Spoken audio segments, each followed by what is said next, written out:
All right, Jakk Fynn, how are you doing today? I'm doing very well, very well. Like I said, I Good, have my coffee, so I'm alive.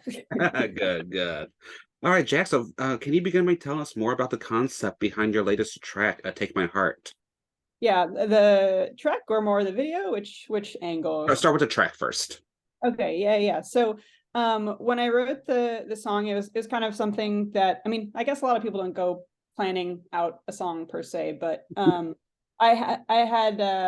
kind of had recently had a disagreement with one of my family members, and I think I've mentioned in some of the stuff that's been published that it wasn't necessarily like about my gender identity or anything like that, even though there's a lot of friction there with my family, but just historically, I have a pretty tumultuous relationship with my family, and I've talked a lot kind of about like my grandparents and my aunt and uncle, but this is was a different person, and I don't know if I want to throw around the word toxic because everyone uses it all the time, but it was definitely just a really kind of bad situation. And when I went into the studio to work with Danny, just like longtime producer, one of my best friends, there was a track that we had kind of finished, and I was ready to jump into the booth and just start singing. And it was one of those tracks where it just kind of came out very naturally. Sometimes they're a little more, I don't want to say painstaking, but you're very fine with your brush strokes and you kind of take your time. And this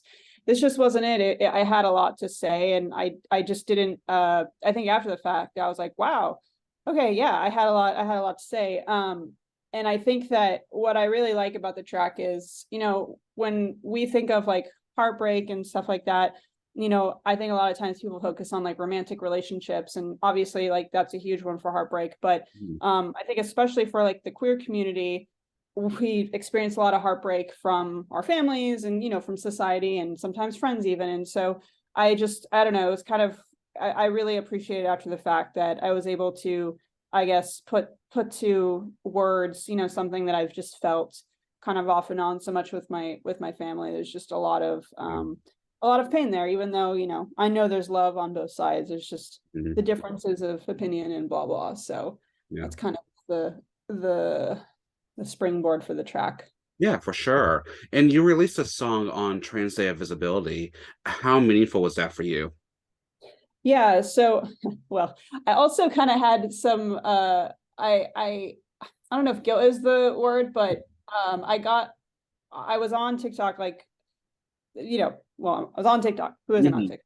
And I remember I like immediately just saw a really, really sad video, someone's experience being in like a grocery store or something and overhearing people talking just very inhumanely, honestly, about trans people, and it really broke them, and they left, and then they had a lot of guilt that they didn't say anything. And I remember I was just kind of like crying at that point, and I was like, it was a moment where I think, typically speaking, trans day visibility to me is generally positive. Like, I want to celebrate myself. I want to Mhm. celebrate others. And so being able to put out a track on that day and something, that's still related to kind of my relationship to my family and stuff was very meaningful. But at the same time, it just feels like at this point, it's not all a party. And so I think that was something that as the day hit, I was wrestling with a lot of emotions where I was still like pretty sad. And I was like, I just released a song. Like, I should be really excited and like all of this. And I was, but I just like the reality of like hearing stories like that on the day just kind of regrounded me that like there's so much work to be done still right now with Yeah. all of the just legislature that's been popping up and the rhetoric and stuff. And so yeah, very meaningful to me, but also kind of heartbreaking right now. Yeah, I get that. Yeah, definitely. Well, Take My Heart also came with a visual. Can you talk more about the video and its inspiration? Yeah. Um so even though the song was kind of, you know, came from a particular situation that wasn't maybe necessarily rooted in like my sexuality or my gender identity, like that is really a big the biggest friction point with my family. And so I still wanted to kind of obviously put my experience into the song, even if the original meaning wasn't like particularly coming from just that. And the one condition I had was I just didn't want it to be narrative based. So Okay. I didn't want it to be like, I don't know, the Candace was like, okay, so like, what are some like things that, have happened with your family or whatever that like, maybe we could turn into visuals. And I was just like, no, like, I'm not gonna be sitting at a kitchen table, like, crying into my breakfast, yelling at me, or no, I'm not gonna do that. Like, I don't want that. So the first condition was just, I didn't want it to be narrative. And so, because I just really was focused on it being kind of abstract and visual, I kept kind of just getting these flashes in my head of like the groom and bride sort of visual. Well, I say visual. I actually can't see anything in my head. I'm the kind of person that like I can't recall faces, and I can't paint as like you tell me to look at a tree in my mind. I'm like, I can't see it, but I can tell you what a tree is. But so the visual, quote unquote, that I had in my mind was of that. And I think the more I ran with sort of that concept, the more it just really made sense. And the more I really thought that would be a really, it would just be I don't know, an elegant, yet simple way of kind of describing, Mhm. the push and pull between like my gender identity and the expectations of family and of society. And then, the real me inside that's like trapped. And, when I was growing up, I, didn't express myself in, the more masculine way or et cetera. And so, like the flip flop between like the groom or whatever, right? Like the Mhm. groom was that like perfect vision of myself as like a cis man that I had in my mind. And Yeah. as the video goes, that barrier starts to kind of break down, and there's a little bit more bleeding of subtleties of like, okay, well, now I'm dressed more masked, but I have eyeliner or whatever. And so I think that I just really love that I started with something so kind of like binary, because that's how my journey started, right? And then as the song progressed, the bleeding of things and kind of breakdown becomes progressively more. And I think that it also was very healing for me. I would never have thought that I'd be wearing a dress, and to that point, I never thought that I would be volunteering Yeah. and that I wear a dress, because I was like, oh no, I have this visual Candace, and she's like, yeah, are you sure you want to like do this? I'm like, no, I will be wearing this dress. And so when I was the day was you were filming and I was wearing the dress and there was makeup, I just remember like looking in the mirror while they're doing my makeup, and I was like, just wow, like this this is it. Like this is such a full circle moment for me. So not only was it just like a really cool representation that was still like kind of easy to get and not too complicated, but it was a moment where I was like, this has shown how far I've come in understanding myself and accepting myself and being just very comfortable in who I am, because I am not distraught by this. Mhm. Sure. So I kind of went off the rails there, but yeah, that was, I don't know, that's the video to me. Good, good. No, that's amazing. That's awesome. And how has Take My Heart been received by listeners so far?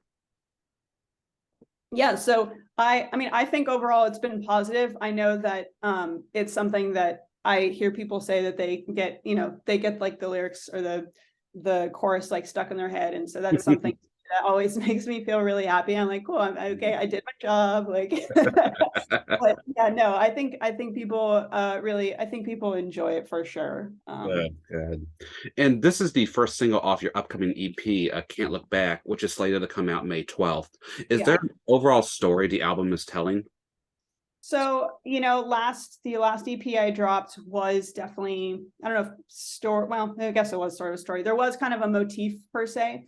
But this one was a lot more really just kind of disjointed reflection points. Like originally I wanted to call it musings, but the more I thought about it, I was like, that's just like, I don't know, kind of overly like, I don't know, like, I don't know. It was like a little too stiff for me, but it really was just about a lot of different points where I'm being reflective. And if I really think about it, like the title track, Can't Look Back, it does sort of loosely encapsulate the concept of like, I've had these different sort of moments in my life or these different pontifications. And it's like I'm looking back as I write them, right? But like I'm also reminding myself that like a lot of these things that I've experienced are in the past, and like the takeaways I have now from them are kind of what I'm going to move forward with. So not really a strict like concept per se. I just really think it's kind of more just reflective and Okay. about like my past, and just kind Okay. of letting it go to some degree. But Yeah. yeah. Okay, cool, cool. Well, how many tracks will Can't Look Back have? Yes, to be debated. No, technically 5, but we're trying to see if we can get one a bonus track ready in like the next week. I mean, it exists, but it gets final mix changes. So I'm hoping 6, but if not, for sure 5. Okay. Are you hoping to release each track individually, or will it just be a couple, then you'll just roll out the entire EP? So some of them have actually already been released. So it's me Okay. just bundling stuff up, and yeah. Okay, cool, cool. Well, Jack, have you always had a passion for singing and songwriting? Yeah, yeah. So definitely ever since I was a kid, I was, very into music. I feel like that's most musicians are like, back when I was 5, I learned to play the piano. I was not that cool. My family did not want me to join like school band or anything like that. So I actually didn't really get the formal, like, I don't know, teaching and stuff, which kind of, I have a lot of like imposter syndrome about, or used to, not so much anymore. So, but because they wouldn't like really allow me to play any instruments or join school band or blah blah, I did end up having to just rely on singing, because that's something someone can't take away from you, right? Like Yeah. they may not give you guitar, they may not give you drums, but like as long as you have a voice, you're gonna be able to sing. And so, and I think there's something kind of metaphorical and beautiful in that, right? Like in my trans identity, it's like, look, they can try and take away all the things, but like I'm still gonna sing, like I'm gonna use Yes. my voice. So yeah, definitely have just always been singing since I was a kid. And I think someone finally gave me a guitar somewhere in middle school there, and then I started trying to do guitar and singing at the same time. It was terrible, but yes, it has always been very close to me, for Good, sure. good. Well, how would you describe your musical style and aesthetic? Oh God. That's tough. That's actually really tough.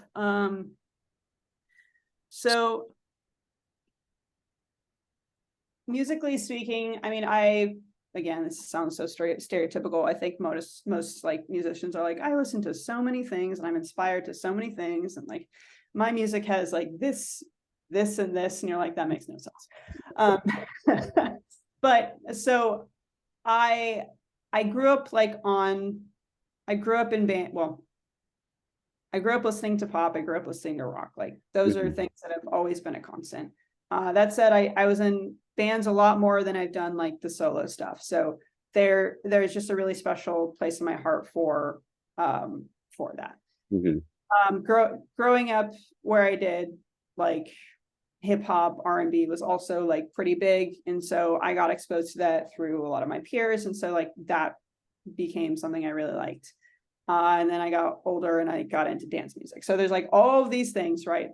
Um, and but I think that ultimately, if you really boil it all down, like, so I'm not just like, well, yeah, I have a little bit of danciness in there and there's like some rhythm and whatever. It's just, I really like music that has solid like bass and drum lines, Okay. generally speaking. And so I think that just ends up translating in a few different ways. So like some of the older tracks I've put out, I put out are maybe a little more dancey, but like you can tell that like the sort of the driving factor is kind of that lower end, right?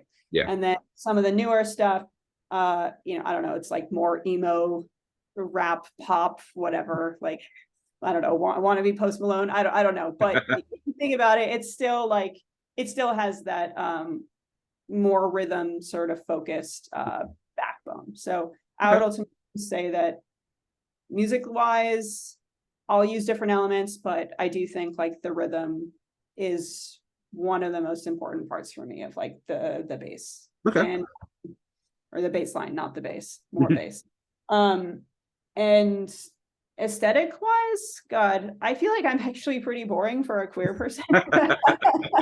So I like see so many people out there that are like so fabulous, or like really, really like show up. And I'm like, God, I'm not that.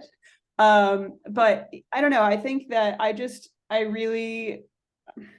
I would just say I'm very inspired by like being a SoCal kid and also just being in the rock scene. Like, Yeah. I just think I typically am just a little more chill in how I dress. I'm not like, going to the nines, but I still try and like, if I go to the club, I'm like gonna still like, put some effort in. So, but ultimately just kind of clean SoCal, and then maybe like SoCal meets streetwear hip hop a little bit, like just a little bit though. Okay, whatever works for you. You just have some to you. Well, ultimately, what do you hope audiences take away from your music? Yeah. So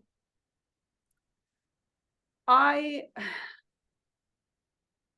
I'm good with a few things, right? Like, so the first is obviously I would love for people to connect with the music, right? And that's the most important thing to me. I hope that the music resonates. I hope that it makes them feel some sort of way, or at least make them want to move their body and feel engaged. If they don't necessarily like the music, like that's fine. But I hope that whether they read something online or they see me in person talking, that they feel connected in a different way, whether that's to the words I'm saying in my experience, or maybe if they don't relate, but it's something they hadn't thought of before in terms of like, queer culture or trans culture, maybe I've left a nugget for them to like just ponder on or take away. So I think ultimately just connection, whether it's musically or just like intellectually, that's really all I want is connection, just because I think as a trans person, I just really want people to see that like we're all different, but we're all the same. Yeah, definitely. I get that. And you've said that you are committed to redefining masculinity. How are you going to continue to do that? Yeah. So, honestly, I think that there's a lot of, I mean, maybe it's just like an LA thing. And I see like all the LA trans masks and they're like out here, like doing their thing. So sometimes I'm like, I'm not that original, but like, I have to remind myself that, we're all really important to this movement, and not everyone lives in LA or New York. So like keep going. But honestly, and everyone, that I kind of know has their different flavor of this, right? And some people will really play with like extremes, or they'll be like muscular in their dress or whatever. And there's like all these different spectrums of this presentation. But for me, I think that like it's a couple things. So I'm not on hormones, and I'm not on hormones because of singing. Like, I just not at the point right now where I'm ready to sort of take the gamble to potentially not be able to really sing. Yeah. Because of this, I live in like a more androgynous space. So I like kind of understand a non-binary experience. Maybe, obviously I don't identify as that, but I really live it. And I think because of that, I personally feel the fluidity and the redefinition happening through nuance. So it's not necessarily like I'm going to make a very obvious point here, but my being is going to be fluid, right? I don't have these typical cues, but I'm going to tell you what I identify as, and you may or may not accept it, but you're going to see a level of fluidity here. And I think the other thing is that I consider myself pretty sensitive and vulnerable. And, and again, I'm not the only like trans mask out here, or not just trans mask, but person in general that's like advocating for, not toxic masculinity, to like actually talk about your feelings and be open, etc. But I think that that's another space where I just, I'm going to keep doing my thing and hoping that that people take something away from it. So, when I have the moments of feeling comfortable to be a little bit more gender bending, I will. When I'm just operating in a more nuanced, fluid space, I will. And the way I act is going to be different than stereotypically A or B. And so I don't know if it's like, oh my God, I'm doing this profound thing, but I think just the act of existing and living in a way that's authentic to yourself, and you can demonstrate all of these different sides of the spectrum.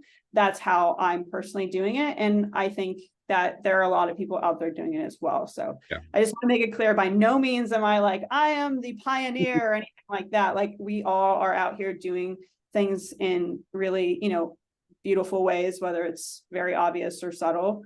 And for me, it's a little more subtle generally, except for the video, obviously.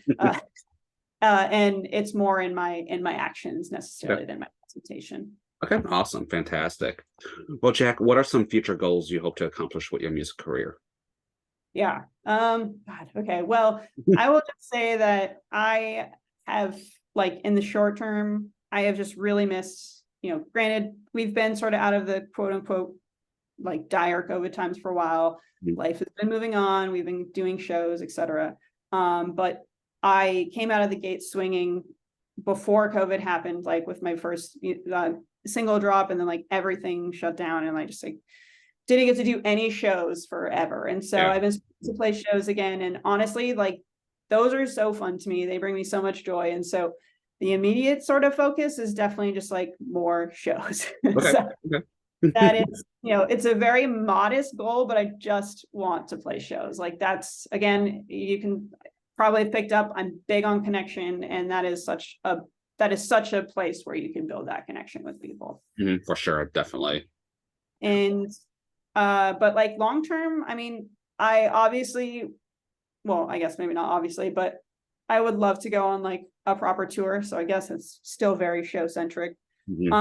And you know, I would love to be able to do more collaborations with other queer artists. And so that's something that I haven't really dabbled or like pushed for too hard, but I do think that that's something that would be really cool. And I think coming from the band side of things, where I was in these spaces with a lot of people and collaborating, I do kind of miss that. And granted, I'm still collaborating with producers and stuff, but it's more, you know, insular. And so I think it would be cool to collaborate with other people for sure. So yeah, definitely. Very modest goals over here, but I'm just trying to make connections, man.